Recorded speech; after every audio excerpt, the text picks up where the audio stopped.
Welcome to Iraq in 7 Minutes, your home for quick analysis on the latest developments in Iraq. Joining me across 7 time zones is the one and only Omar, editor of our weekly Iraq reports. Hi, Omar. Hi, Eric. So we're back to our usual places across a vast ocean and looking at the same place, looking at what's happening in Iraq. So this week marks the first anniversary of the Gaza war. And tensions, of course, have never been higher across the region. Iraq has not been insulated from the fallout. This week, Prime Minister Mohammed al-Sudani sent an open letter to the US and the EU, urging them to do more to prevent the conflict from spreading, warning that an escalation could destabilize the global economy and the entire region.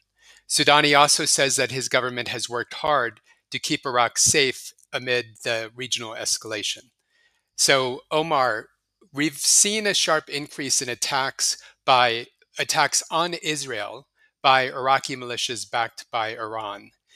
What actions, if any, is the Iraqi government taking to distance itself from these groups? And how do these attacks impact Iraq's position in the region? Whatever the government of Iraq is doing right now to contain the conflict, to prevent escalation, to shield Iraq from the conflict is not really making a difference so far.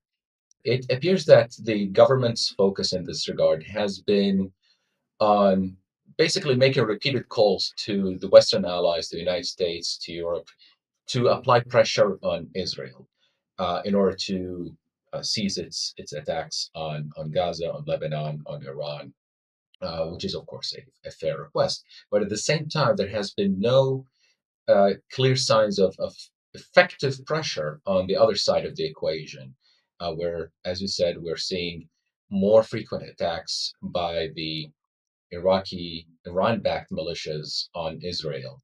Last week and the week before, there were about a dozen attacks per week. This last reporting period, we counted at least 18, including attacks with drones and cruise missiles. At least one of them was reportedly deadly, may have killed two Israeli soldiers.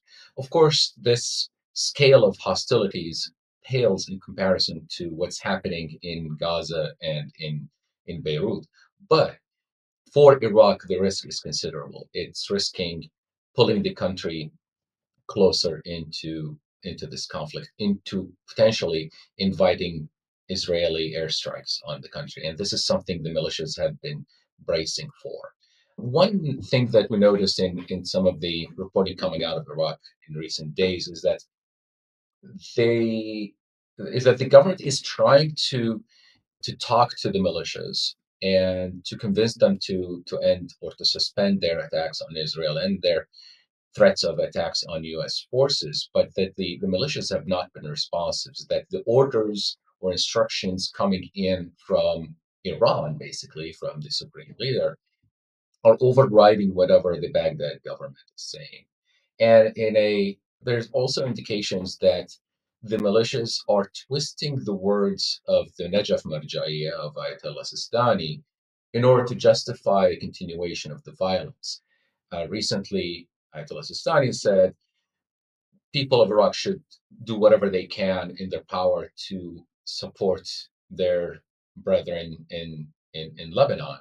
And the militias are twisting those words to say, well, that means by any means necessary, including the use of violence. And I'm sure that was not the intent behind the message of Sistani, and that this is a manipulation of the words in order to justify something that is really harmful to Iraq and at the same time does not do any help to the people of Lebanon.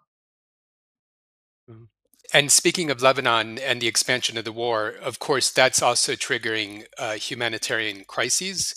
Over the past few weeks, Israeli attacks have killed more than 1,500 civilians and injured thousands more, internally displaced more than 1.2 million Lebanese, and forced at least 400,000 Lebanese to flee the country, including 8,000 refugees who have arrived to Iraq just in the recent weeks.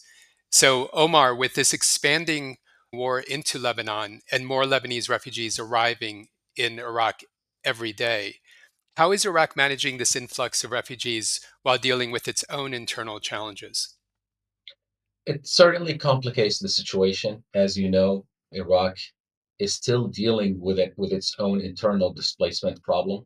More than 1 million Iraqis remain displaced within Iraq, a legacy of the conflict with ISIS.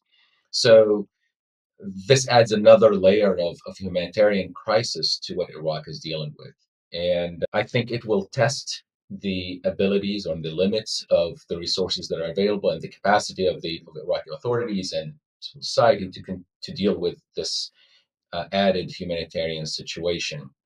So far, the Iraqi authorities have designated residential buildings and public buildings to provide shelter um, for the Lebanese people who have arrived. I think there are plans to also use stadiums and other public areas to provide temporary housing. A lot of people are going to stay with friends and family, but at the end of the day, I think there will be need for more robust, more organized, more formal response to the crisis, and that's going to, I think, put strain on Iraq's infrastructure. For example, we have seen that a lot of people who with injuries have arrived in Iraq from Lebanon, and we know that Iraq's health sector is really not equipped to deal with complicated injuries. We know that a lot of Iraqis seek good medical health outside. So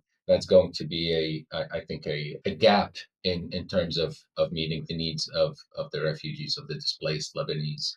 We're also seeing potentially signs of social tensions arising from this new displacement, with some Iraqi politicians trying to capitalize on the crisis to score points.